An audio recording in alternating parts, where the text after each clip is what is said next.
On today's show, we welcome back meteorologist Don Day for the entire show. So there's a lot of climate change narrative that's based on, frankly, outdated views on how these oceans may be impacting these weather trends that we see. Oh, yes.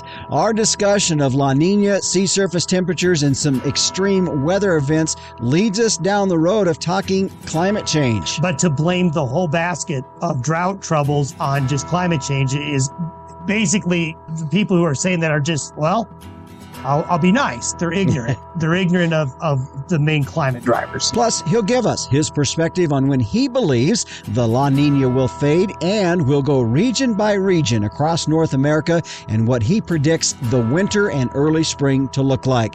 And what years does he predict to see in general across the country a wetter than normal year? Listen in and find out on today's episode of the Working Ranch Radio Show.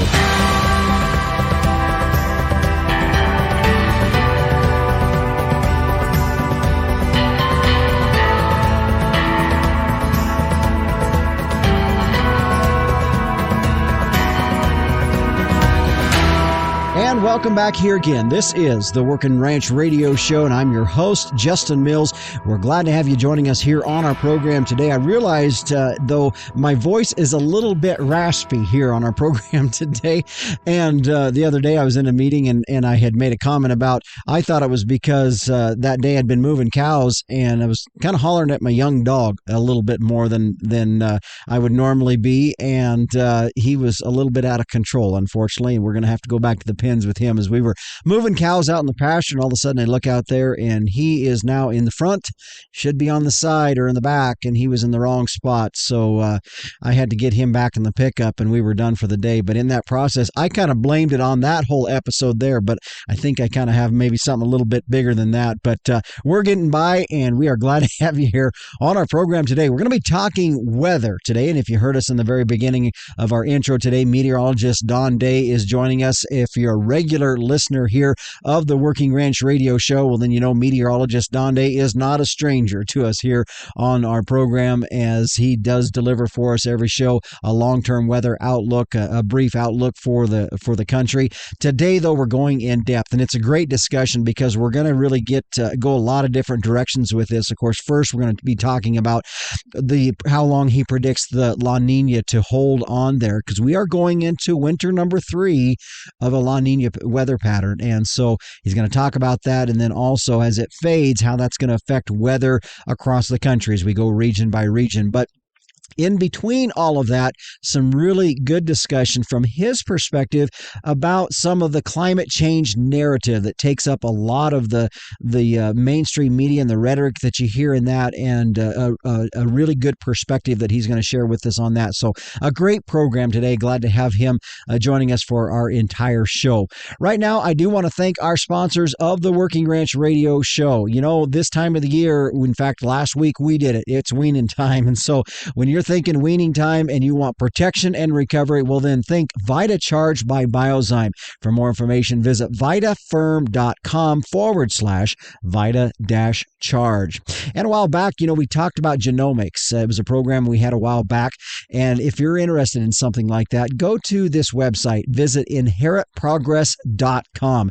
And this is a way you can get some genomics on what you'll know about those replacement heifers that you're keeping back. And you can ask about your rep about free TSUs to get you started. Zoetis, you know, it's the little things that could derail progress, but your herd can be covered. Visit getlessparasites.com for solutions from Zoetis. Also, the American Simmental Association, you know, they have been very kind of almost leading the way when it comes to the genomic and some of the numbers game that's out there, making some very fundamental changes that's really given ranchers a lot of information at their fingertips, and something that helps their whole concept of making you, the rancher, profitable. If you want to find out more, go to their website at simmental.org. And Zenpro Avela 4, allow your cows and calves to perform to their full potential with Zenpro Avela 4. Well, it's time now to check in with the Captain Tim O'Byrne. He is the publisher and editor of Working Ranch Magazine for this week's edition of Tim's 2 Cents. Hey, Justin. Hey, everybody out there in Working Ranch Radio Land. Let's dig into the mailbag here. We got a letter from a listener in Oklahoma. Hey, Mr. Mills. Mr. Mills, wow. I've been meaning to shoot you a message. The genomics thing was sure interesting, but made me think about the EPD environment. I'm in Oklahoma, and there are buku cow-calf guys here. In my part of the state, the predominant land use is cattle pasture. All that being said, I'm the only person I know that uses EPDs. Isn't that crazy? I know tons of guys that run cows and none use EPDs on their bull purchase. It's hard to believe I can make such a statement in 2022. And I don't just mean old guys. Old guys? Oh my word. Many guys much younger than me. Is that not just insane? And I don't just mean $2,000 bulls. Some real high dollar animals. Whenever I start talking about the EPDs of a bull, I can tell guys just tune me out. I'm regarded as some kind of next generation computer cow guy. So it's nice to hear your shows that validate a few contemporary practices. Justin, what do you have to say about that letter? Back to you in the booth. All right, thanks, Captain. And just a quick side note before I respond to that. You know, he was talking about old guys in there, and I think, if I'm not mistaken, he was talking about guys about your age or so. No, anyways, that email was in response to was a show that we had done, episode 90, I believe, and it was with Dr. Kent Anderson talking about genomics. But here was the response that I fired back to our listener here. Really interested to hear the scenario down there. Actually, kind of surprised that more don't look at EPDs on these bulls. And I told him, I said, I am not an EPD hound, so to speak, but I do look at them and specifically at numbers that I think affect my bottom line / profitability. I also added it's a pretty easy way to improve your genetics. And so, EPDs is really something, they've been around a long time. Pretty easy way to use those, and recommend that as you want to try to match up some bulls to your cattle. And of course, the genomic side of things adds a whole nother component to doing that as well. So encourage folks to maybe consider that in your next bull buying venture out there. And again, thanks for the email there. Don't forget, if you do want to get a hold of me, let me know about a question you might have or a comment on the show. You can shoot me an email at justin.workingranch@gmail.com. Well, stay with us. Coming up next, meteorologist Don Day steps in as we get into our featured interview. We're going to be looking at a long-term weather outlook. What does it look like for this winter and spring of 2023 for folks across the country? We're going to talk about that and much more when we come back on the Working Ranch Radio Show.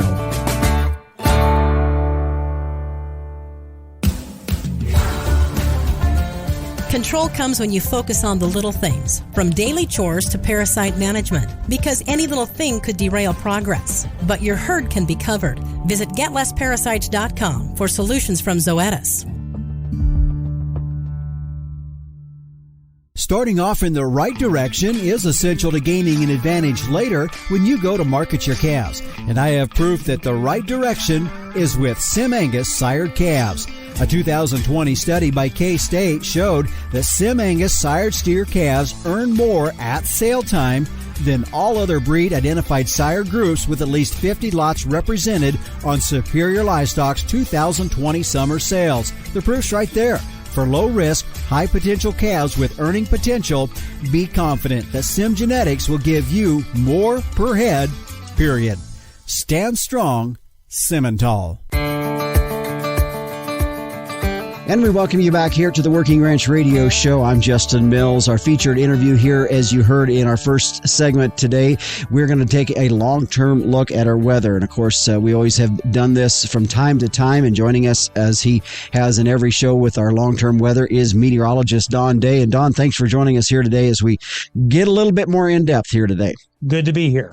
So let's first start with, maybe it's not even the elephant in the room, because we're all talking. I mean, it's been on the subject for the last 3 years, but let's get things straightened out, because we do know we're going into another winter with La Nina, but it's not what you're saying. It's not necessarily the same as the last couple of winters. Yeah, that's going to be really important, because for the last 2 winter seasons, we've had La Nina at times pretty strong from the start to the finish of winter, from the fall season all the way into the spring and early summer season. That's what we've had for the last 2 years. And that's a really big reason why a large part of the United States has been suffering drought and the other bad things that go along with La Nina. However, for this winter, while certainly we're going to start the winter season with La Nina in place, and a pretty robust one, all indications are, and our confidence is pretty high, is that it's going to really start to fade sometime around January or February. So while we're still in the cold season, so to speak, as we get into February, March, and April, we're going to see it shift out of La Nina and go to what we call a neutral status, which is it's not a La Nina, it's not an El Nino, but there's a shift in those sea surface temperatures and that tropical Pacific that with those warmer water temperatures will spell a different weather pattern, not as much influenced by La Nina during the second half of winter. So a lot of long-range forecasts that have been issued for the winter season are assuming that La Nina is going to go start to finish. And right now, we don't think that's going to happen. So what that means is it's a bit of a wild card. With that shifting pattern out of La Nina, what historically we've seen is a lot of variability, lots of potential for some swings in the weather and things to happen late winter and early spring that could mean active. And when I mean active, some pretty large late season storms across parts of the lower 48 and parts of Canada as well. Mm-hmm. I got a question here, and it's definitely my naivety in it. And when we talk about the change of water temperatures, first of all, we're talking about like very minute change in water temperatures. But my question is, what changes the water temps on the equator where that zone where we look at it, it's either a La Nina, neutral, or El Nino? What are the factors that changes that water temperature there? Well, we understand some of the factors, but not all of them. One thing that a lot of folks don't realize is that we really did not know about La Nina or El Nino until the 90s, not that very long ago. So these changing sea surface temperature patterns out in the subtropical Pacific, and when I say subtropical Pacific, I mean just about 10 degrees north and also south of the equator between South America and northeast of Australia. That's that area we watch very carefully. A couple of things happen to make these water temperatures change. First of all, there appears to be natural circulations in the Pacific where you have these currents that they're just like the weather. These oceans have currents and eddies that go across the oceans, and at times that's one way to distribute different temperatures. Also, the amount of sunlight on the equator has a big impact as well. If you have a summer season with less clouds, you're going to warm up the equator more than you would be with more clouds. Also, there is a high chance that volcanic activity on the ocean floor could make an impact. And then we also have to talk about water density. And without getting too technical, Justin, the colder the water is, the more dense it is. Mm-hmm.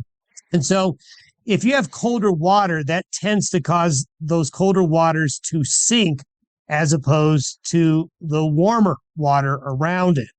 And as those ocean currents hit the continents, you have what's called upwelling and downwelling. But also what happens is you have wind pattern changes that actually help move colder and warmer water into different parts of the ocean.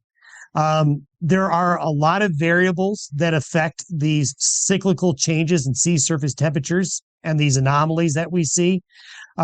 So there's a lot that we need to learn. I just touched on some of the theories, mm-hmm. But one thing we do know is that these cyclical patterns have been around for a long time. And the reason we know that is studying seabed cores and noticing the different, you can really decipher water temperatures by looking at the plant life and the sediments that accumulate on the ocean floors.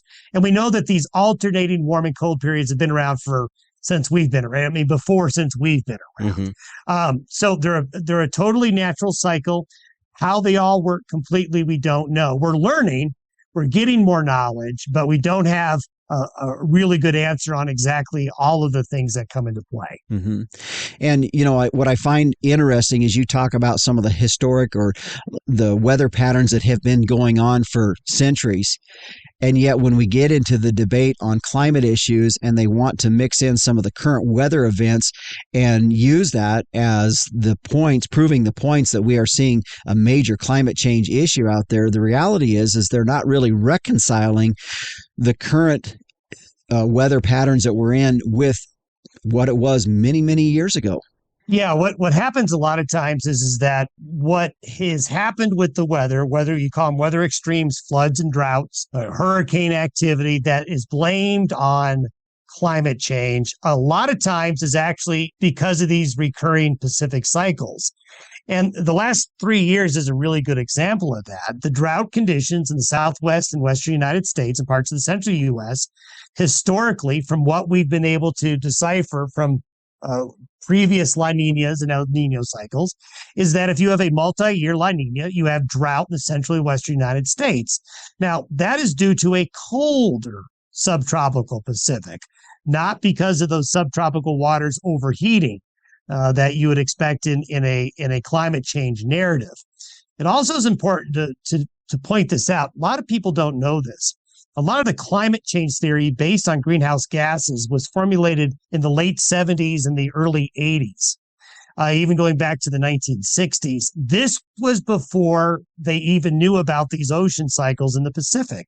So there's a lot of climate change narrative that's based on, frankly, outdated views on how these oceans may be impacting these weather trends that we see. So drought in the West, if you read a lot of the media, is because of climate change, but it's really because of the multi-year La Nina. That's not to say that climate change maybe hasn't impacted that somewhat, but to blame the whole basket of drought troubles on just climate change is basically the people who are saying that are just, well, I'll be nice. They're ignorant. They're ignorant of the main climate drivers. Yeah. Well, and you were talking about the narrative that's out there in regards to climate change that oftentimes agriculture finds themselves in the crosshairs on. What is interesting is that we really don't have, they're making claims, and we really, in the scheme of things, have a relatively short window of data that they're making those claims from. Right. And what'll happen in these, and I really go back to the 2011, 2012, when we had a similar situation where we had a multi-year La Nina and we had a lot of drought, and you had a lot of the talk about that. And then actually from 2013 to 2019, very little drought occurred in the United States. And you really didn't hear much about it. We actually had a very wet year in 2019, one of the wettest years in the lower 48 states and in some of the key ag areas. A lot of folks don't remember 2019. When I remind folks how wet it was in 2019, they forget. Mm-hmm. And that's another thing that I've noticed is that memories tend to be very short. And I find myself doing this, and other people in my business as well, is reminding folks that we have seen these things before. You just got to go back and look at it. But with weather, and this is human nature, with weather, you're projecting forward all the time because you're wanting to know what's going to happen tomorrow, next week, next month, next summer. And we just tend to move on. But a lot of times we forget that we should look back and see what's happened before. I mean, I hearken back to the settling of the West when people kept really important diaries every day. They wrote down what they observed and what they experienced, whether it was their livestock or the wildlife, but they always had a remark for the weather. And then you'll find out that, they were building weather records that they could go back and they started to notice trends after 20 or 30 years as well. So a lot of times I like to say the mystery is in the history. The mystery of our current weather sometimes is not very far away in the historical record. Mm-hmm. And as you were talking about that, it made me think about there's a Netflix series called The Mind Explained. I don't know if you've had a chance to see it, but it's a series of different things about the mind. And one of the things is how our memories are really tied to something that emotionally happened. And so it's interesting when you go to the coffee shop or you go to the feed store, you go to the sale barn, you're having a conversation with somebody about the current weather situation and say we're in a drought, and they say, boy, this is the worst one I can remember. Yeah, I hear that every year. I hear that this was the craziest winter or summer they've ever experienced, and then the same person will say the same thing next year. And after a while, you just kind of say, okay, it is because it is human nature. It's the way we're built. Mm-hmm. No matter whether or not you're worried about climate change or not, one thing that is really lacking is the historical perspective of where we are now with the Earth's climate to where it's been in the past. And that is going to be a really good indicator of what our future might be like, or understanding what has happened in the past helps us explain what we're seeing now and these other aspects. But it's hard to do. Mm-hmm. It's really hard to be able to talk to folks and say, to get that historical perspective, because you're living in the now. You've got to adjust to the weather and the climate that you're working with and dealing with, because, everybody wants to go back in their life and change a few things, right? Can't do that with the weather. Yeah. Meteorologist Don Day is our guest here today on the Working Ranch Radio Show. We're having an entire show dedicated to our weather outlook and long-term weather outlook. Stay with us. We have two more segments on this particular subject. And then, of course, Don will join us, as he always does, in our fourth segment to just give a little bit more immediate long-term weather outlook. But when we come back, we're going to talk a little bit more about the historical perspective, and we'll go through region by region of what he anticipates to see for the next 4 to 6 months out there. And then in our third segment today, how is this on the weather world scenario going to affect us here in the United States? We're going to talk a little bit about that as well. Stay with us. We'll be back on the Working Ranch Radio Show after this. Aid stressed cattle during weaning, shipping, receiving, and vaccination by delivering a multi-day supply of essential minerals and nutrients. With Zinpro Profusion Drench, you can keep receiving calves performing and achieve a 16-to-1 return on investment with 20% reduced respiratory loss. Optimize performance from the start with Zinpro Profusion Drench. And we welcome you back here to the Working Ranch Radio Show. I'm Justin Mills. My guest today is meteorologist Don Day, as we talk a little bit more in depth about our weather. If you're just joining us now in our first segment, we were talking about La Nina and the effect of it and how long he anticipates it to go. Maybe a little bit different. His opinion is in some of the NOAA weather reports out there that you're hearing. So go back and listen to that if you didn't get an opportunity to hear that. Don, we were talking about just sometimes how we have memories that are, when we have emotion tied in there, sometimes it feels like it's the worst experience that we've gone through in those coffee shop conversations where we say, boy, that's the worst drought or biggest rain or biggest snowstorm we've seen that I can experience in my lifetime, just those kind of conversations that happen.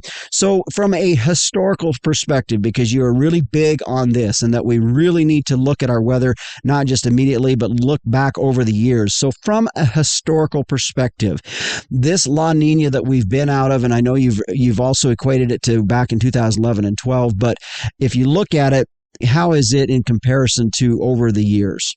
Yeah, what's really interesting, over the last 30 years, 35 years, we've had three multi-year La Ninas. This one, that's really gone from 2020 to 2022, then that 2011, 2012 episode we just talked about.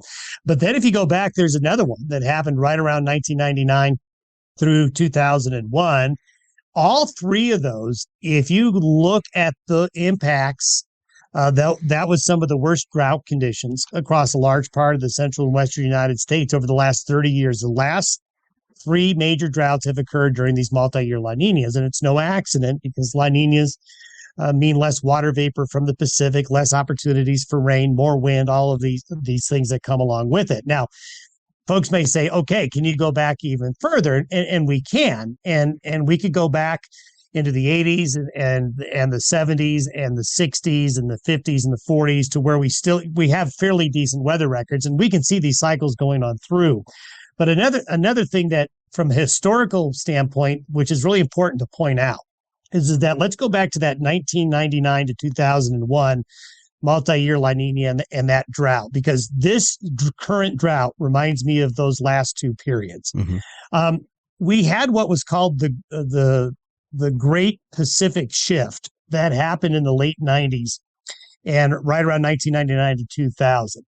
And the Pacific Ocean, we know that we have these La Ninas and we have these El Ninos that alternate. They'll go 1 to 3 years, kind of back and forth. But there's a 20 to 30 year cycle we call the Pacific Decadal Oscillation, where the general trend is either colder or warmer for the whole ocean, top to bottom. And we had a shift from a warmer phase of the Pacific that started in the late 60s, that went through the late 60s, through the 70s, through the 80s, and into the mid to late 90s, to where the Pacific was warmer. And during that 30-year roughly stretch of that warm phase of the Pacific, there was much less drought. Mm-hmm. Then we went into a colder phase, which is called the negative Pacific Decadal Oscillation in 99 and 2000. And that's why we have had 3 severe droughts in the last 30 years, because that colder phase of the Pacific, like La Nina, is a drought signal of, let's say, more intense droughts. If you add up the number of El Ninos that occurred from the late 60s to the late 90s, they occurred 3 times more frequently than what we've experienced here in the last 25 years. Mm-hmm. So going back from the historical perspective, if someone is to say, well, what is this current time period more like? Well, it's more like the 50s. And it's more like the 50s to the early 60s. And if you go back and look at the weather records, you're going to see several severe droughts that happened in the 50s until we saw that change in the late 60s. Mm-hmm. So a lot of times I warn people and say, your dad's weather doesn't mean it's your weather. It may be more like your grandpa or your great grandpa's weather is more like what your weather is experiencing now. And that's the thing, is that if you think about these Pacific shifts on a 20 or 30 year cycle, that's, depending on who you talk to, a generational shift's about 30 years. Yeah. And so I think that catches people as well. It's like, well, I don't remember. I heard somebody this past week say, you remember when we used to have those Thanksgiving blizzards in the 70s? Yeah. And I go, yeah, I remember them. I also remember that was a warm phase in the Pacific.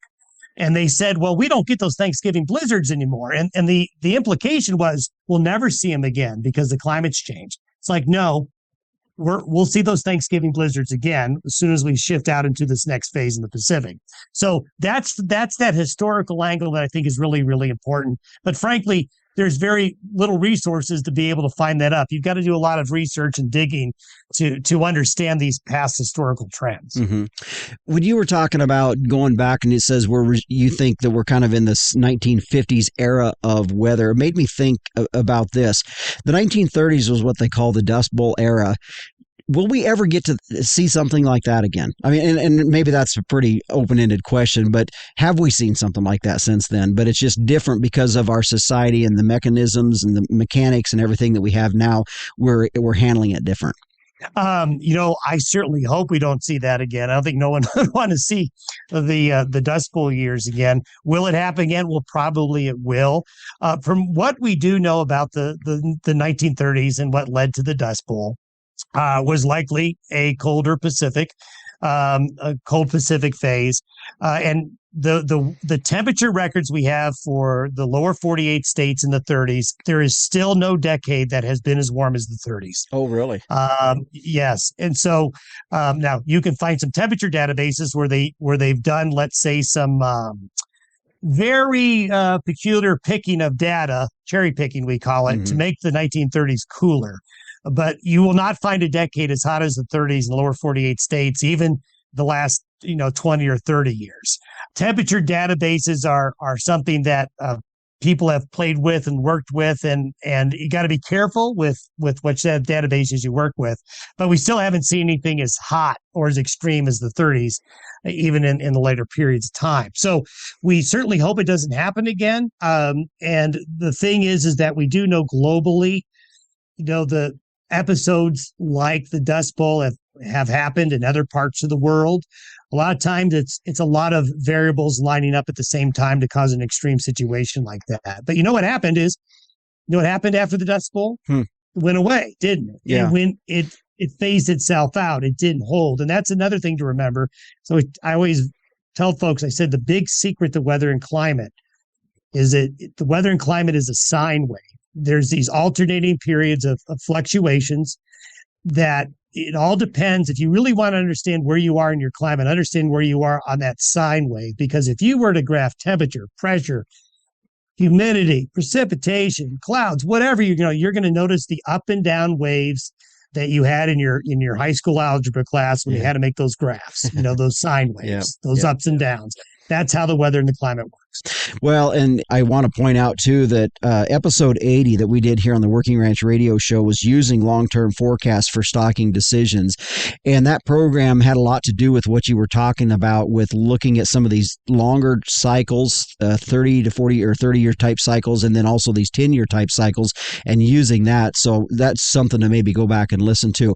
I'm going to switch up here just a little bit, Don, because I said we were going to go through each of the regions here in this segment. But since you had mentioned a little bit ago about some of the other weather across the globe, let's hit that, because when we were talking off air about some of the weather that's going to be happening on the other side of the globe, I said, well, how does that affect us here in the U.S.? And your response was great, because I think sometimes we do get pretty narrowed in, like, well, I just want to know what's happening in my neck of the woods for weather. But you pointed out there's some extreme weather on the other side of the globe that does have impacts for us here in agriculture in the U.S. and or North America. Yeah, and one thing that we are looking at for this winter season in other parts of the Northern Hemisphere is there's a fairly high probability that there will be parts of Europe, especially Central and Eastern Europe, that could have a pretty cold winter. And I'm sure most folks listening have heard on the news about the energy woes in Germany and France and the UK and other Eastern European countries. And the thing too, if you're paying really close attention, if they do end up with a colder than average winter season and their energy consumption is higher than it's been with the shortages they have now, there is a lot of natural gas that will be leaving the United States to Europe to help buffer their deficits that they have in their energy to keep people warm over there. If you look at all of the things that is used by industry that does affect agriculture, that uses, number one, petroleum products, and number two, natural gas, such as in fertilizer production. Even though natural gas prices have eased a little bit, we could have enough of an energy crunch over on the other side of the hemisphere that could affect some ag commodity prices when it comes to what we need, fertilizers, just basic things that are going to be made from some of these byproducts of these things, is an inflationary risk on top of the inflation that we have right now going into the next growing season. And it's something that not a lot of folks are talking about, but it's certainly careful to watch, because if they have a hard winter, that is going to drain some of our natural gas and petroleum resources here to make up the deficit. Mm-hmm. Meteorologist Don Day is our guest today. We have one more segment where we're going to go through each region by region and look about what he feels he anticipates to see for the next 3, 4, 6 months out into the spring of 2023. So stay with us. We'll be back on the Working Ranch Radio Show after this.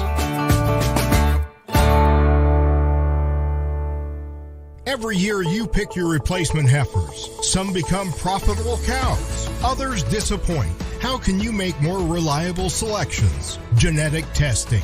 Commercial cow-calf producers like you are using Inherit Select from Zoetis. You gain valuable predictions, including cow fertility, size and soundness, feed efficiency, growth and carcass merit, as well as easy-to-use economic indexes. This improves your selection, breeding, and marketing decisions. Request a call from InheritProgress.com and ask about free TSUs to get you started. And welcome back to the Working Ranch Radio Show. I'm Justin Mills. Our featured topic here today that we're talking on is our weather. And meteorologist Don Day, of course, joining us as he does in every program. But we are going a little bit more in depth here today. At the very first segment, Don, when we were talking, you gave us an outline of how much longer you think the La Nina is going to hold on, explaining that this winter, you don't foresee it happening the whole winter long. So it's going to phase out. We're going to hit that neutral point. So what I'd like to do is kind of go region by region across the country and just kind of outline what you anticipate the next, however far you want to go, winter, spring's going to look like for these areas. So I don't know if is it easier to start in the left, northwest, or easier to start in the northeast? Let's go west to east. Okay, sounds good. So let's just start up in the northwest. For the Northwest, I am cautiously optimistic the Pacific Northwest is going to have an above average precipitation season from this winter and into at least the beginning of spring. I'm quite optimistic that Washington, Oregon, and Northern California into parts of Idaho, this pattern that we see developing early this winter into midwinter should bring frequent frontal systems into those areas. And that'll be good news for the snowpack as well. So for folks in the Pacific Northwest, I think it's going to be a colder winter and a snowier winter than the last two. Mm-hmm. Okay, so let's move down into, you touched briefly about Northern California. Let's go ahead and finish out the southwestern part of the country. Okay, so for Central and Southern California, going into the Great Basin, Nevada, and Arizona, that's an area that I do think is still going to be impacted by La Nina for a good chunk of the winter season.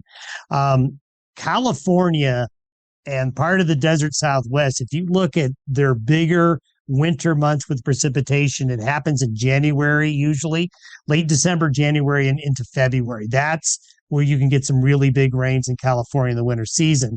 I do think that they are still going to be impacted by La Nina early in the winter. That means the precipitation for California, central and southern areas, Nevada and Arizona, and parts of Utah are probably going to be a little bit below average with precipitation this winter. That being said, with this La Nina beginning to fade, I think the winter season in those areas will be more wet than the last two, but it's not going to be the big winter season of completely turning things around there, but it's a start. Mm-hmm. Let's jump up north, and I'm actually going to jump up to our neighbors in the north and Alberta and Saskatchewan. I know there's a lot of agriculture, not to say there's not other agriculture in other parts of Canada, but I know it's very similar to what we see for ranching in the States here. Let's jump up there real quick and what you anticipate for them. Yeah, for all of the central and western provinces of Canada, well, in fact, I think it's safe to say all of Canada, but especially along and east of the Continental Divide into eastern Alberta, Saskatchewan, and Manitoba, I'm predicting a pretty severe winter. I think they're going to have some pretty cold conditions. Snowfall wise, it may not be much above average, but what snow does fall is likely going to be sticking around. I think November and December will be really important months for those areas. So for folks in those provinces, you do need to be prepared for what could be a long winter season, I'm afraid to say.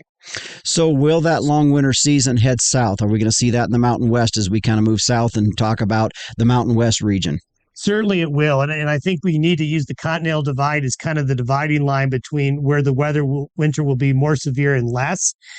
Along and west of the divide, I don't think it will be as severe. That Continental Divide plays a really big role in where a lot of these air masses coming out of the Arctic end up going. However, central and eastern Montana, the eastern side of Wyoming, the northeastern areas of Colorado through Nebraska, the Dakotas, Minnesota, Wisconsin, into the Northwest Corn Belt, and I think as far south as Kansas. I'm expecting a colder than normal winter. I'm also expecting that there's likely going to be some pretty good snow events as well. One thing that we have seen over the last couple of winters in those areas, the Dakotas had a pretty nasty winter last year. That went well into spring. If we remember those March blizzards that just hammered eastern Montana, western North Dakota, they had a pretty rough winter last winter, and they're going to have another rough one this year as well. Okay. So you've touched a little bit about the northwestern part of the Corn Belt. Let's move on down through the Corn Belt states. So for let's lump the Great Lakes states in with the rest of the core belt. Okay. And they're gonna be on the eastern edge of that colder air. So colder than normal conditions and probably near to slightly above average precipitation for those Great Lakes areas. Lake effect snows will be a big player come December and January in those areas. They should expect a pretty long winter as well. Mm-hmm. So the big issue this last year was the drought in the south central part of the country, in Oklahoma and Kansas, parts of Nebraska, and down into Texas, of course. So what do they anticipate to see, and as they move into the spring as well? What we really need for those southern plains to get really wet again is going to be an El Nino. And so this La Nina pattern is not a real wet signal for that part of the country. So for Texas, Oklahoma, along the Gulf Coast of the Southeast, I am expecting below normal precipitation for the winter season. Now, they may get some help. This is why that changing La Nina midwinter is really important, because they may see their fortunes change come March, April, and May towards the end there, if the La Nina fades away. So early winter could be dry in those southern plains, hopefully trending more wet towards the end. Another thing about the southern plains is they will be susceptible to these occasional Arctic outbreaks. They may not last long, but Texas, Oklahoma, those southern plains, last 2 winters, we've had some pretty cold outbreaks in February down there, and I think that's going to happen again. Okay. So you touched briefly about the Gulf side of the southeastern part of the country. Let's just swing southeast and get into the southeast part of the country. What do you anticipate there? I'm expecting that'll be the warmer, drier part of the United States this winter. That's not to say that some of these Arctic shocks could come into there, but for the southeast United States, Florida, Georgia, the Carolinas, and with kind of Virginia as the dividing line, points along there in south. And I would include parts of the south central, some of the Delta areas. I think a drier than normal winter is likely. And if you want it to be a little bit warmer, that's where you should go visit. Okay. So then to kind of finish out, and I may be clumping up too many states here, but when we look at the northeastern part of the country, then what does that look like? And I don't know. I know I've left out some states like New York, and I don't know if they're considered in the northeast or not, but what does that part of the country look like? Well, I think they're going to be dancing in between being part of the cold winter that hits parts of South Central Canada, the northern tier of the United States. You get up into those higher New England states like Maine, Vermont, New Hampshire, Massachusetts, and Connecticut, and the upper parts of New York. I'm looking at that as being a pretty cold, snowy winter. As you get to that DC, New York area, that metroplex there, Philadelphia, that's an area where I think they're going to be in an in-between winter. They're going to be probably trending closer to average. Okay. So we went through the whole country, and I want to go back real quick here and touch on the fact you had talked about La Nina not holding on the whole winter, and we're in that neutral point. By spring, let's take April, May in time frame. Are we still going to be in that neutral phase, or are we going to have some declaration by then? So the neutral phase is most likely. The water temperatures have to change really dramatically and really quickly to get us in what we would call an El Nino phase for the spring and summer. We could be maybe in a very weak state by summer, but it looks like that neutral status, and I will tell you that neutral status is enough to make a difference, to be able to bring a more wet weather pattern to a lot of the drought-stricken areas of the central and west. If you're looking at and talking about, well, when are the odds highest for an El Nino? It's probably going to be that 2024, 2025 timeframe is when that El Nino is likely going to come back. And that's where you're going to see the better situations for California and the Southwest and the Southern Plains of getting wet again. Okay. So it's like, when is that next 2019 coming? It's probably one of those 2 years or both. Okay. Well, there we go. That's good to know. Meteorologist Don Day is our guest today, and he's going to join us back one more, because the next segment is where we typically have our long-term weather forecast with Don, and so we're going to have him back here for that as we get a little bit more immediate look of where that's going to be looking like. So stay with us. We'll be back on the Working Ranch Radio Show after this. It's weaning time, one of the biggest days of the year for you and the most stressful for your calves. Ensure a smooth transition with the VitaCharge weaning program. This two-step program with the AmaFirm Advantage gives calves the nutritional boost they need to get through the first weeks of weaning, accelerate appetite, increase weight gain, and improve health. It's weaning time. Get them ready with VitaCharge. For more information, visit vitafirm.com/Vita-Charge. And welcome back to the Working Ranch Radio Show. I'm Justin Mills. Our program here today has been on weather. Meteorologist Don joining us. And if you missed the first three segments, some great discussion there about that. I invite you to go back to our podcast site at workingranchradio.com, and you can find all of our podcasts and get to listen to this one as well. We're going to go now into our normal segment that we have, Don, and let's talk a little bit more about our immediate weather here in the next 10 days or so. We've definitely seen a lot more winter weather across the country. I know for our neck of the woods here in northeastern Wyoming, we had our first touch, a little bit of snow, not a whole lot to it. But the question I've got is this: how do typhoons affect our weather here across the country?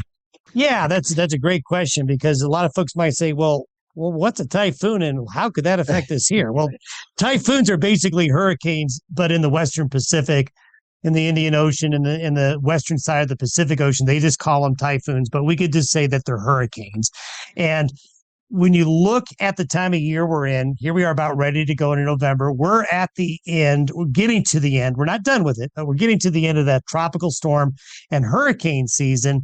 And a lot of times we've seen this, again, from that historical standpoint, we have seen that when we have hurricane or tropical storm activity in the West Pacific, over towards the Philippines, over towards Taiwan, the western side of the Pacific Basin.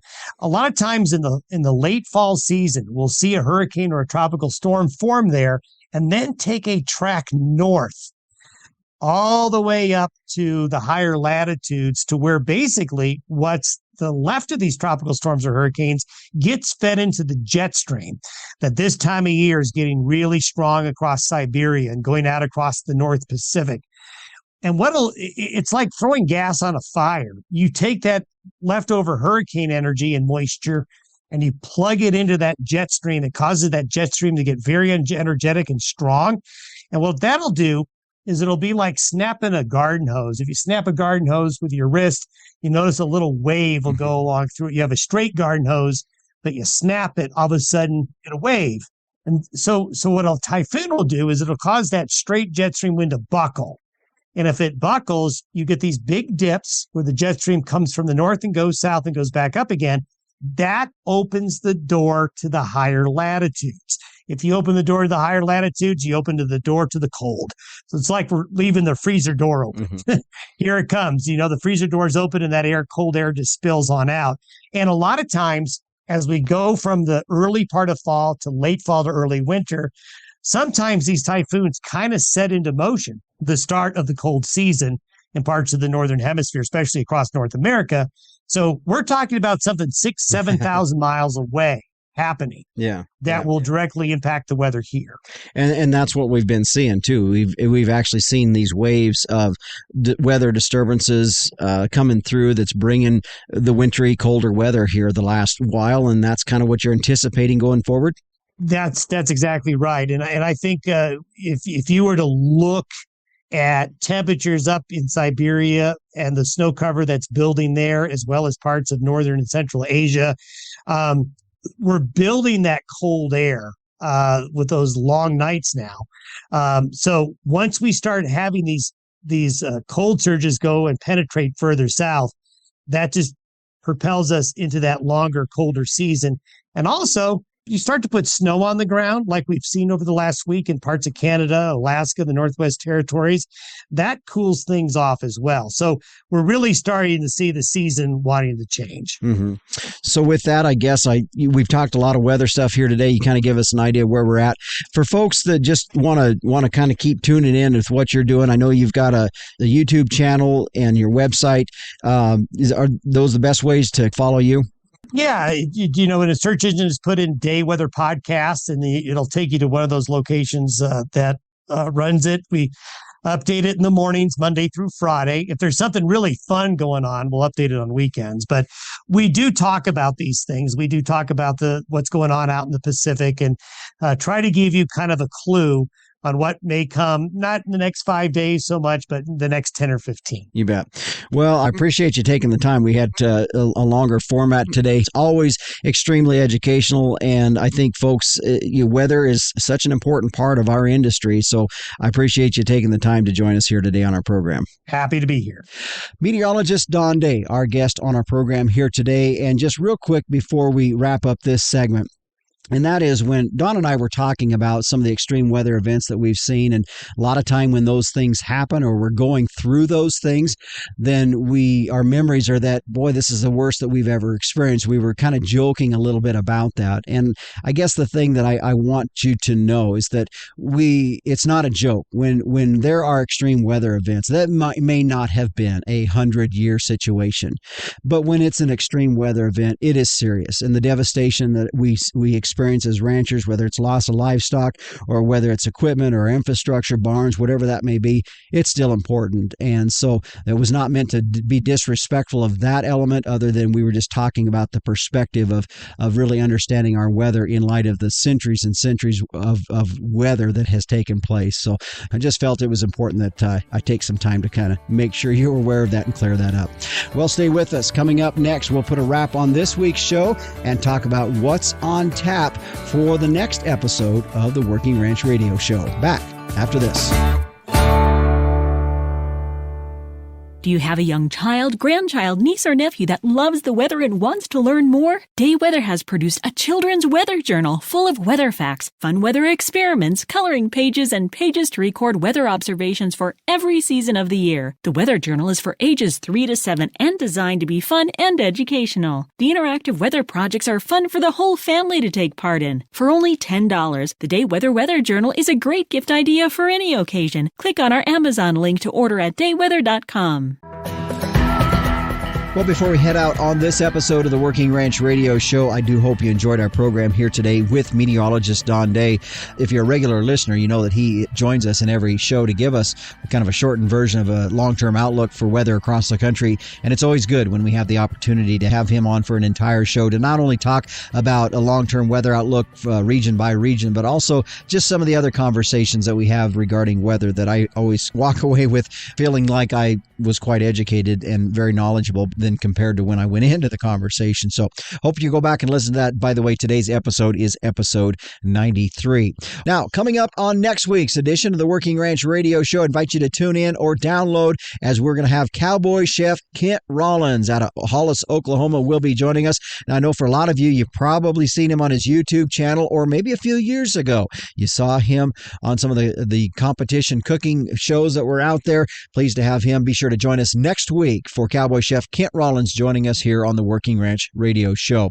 A quick thank you to our sponsors here today. It is weaning time, so for protection and recovery, think VitaCharge by Biozyme. For more information, visit vitafirm.com/Vita-Charge. And Zoetis, visit inheritprogress.com to request a call with a rep and ask about free TSUs. That's in regards to genomic testing on your replacement cattle. Also, speaking of Zoetis, it's the little things that could derail progress, but your herd can be covered. Visit getlessparasites.com for solutions from Zoetis. And the American Simmental Association is profit through science. Find out more at simmental.org. And Zenpro Avela 4. Allow your cows and calves to perform to their full potential with Zenpro Avela 4.